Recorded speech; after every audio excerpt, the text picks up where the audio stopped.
At what point has there been any research done on at what point in terms of irrigation and in terms of heat does the grass kind of cross over from going into dormancy in the summer months and the summer heat into actual death? And at what point does that kind of take place? And like how dry or how hot does grass need to get to actually die in the summertime? I guess is an easy way to put that question. That sounds like a Dr. Goatley question. He's the one that did all that physiology stuff for his PhD.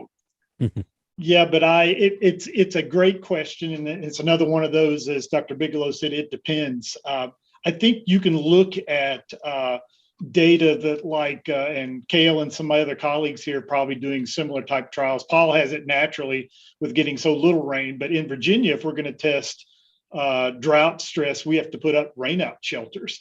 And so we've been doing rainout shelter research recently with the Turfgrass Water Conservation Alliance group, evaluating Kentucky bluegrasses.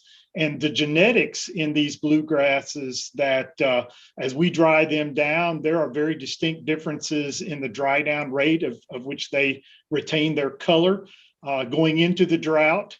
And in some instances, those same grasses bounce back quicker. In other instances, they don't.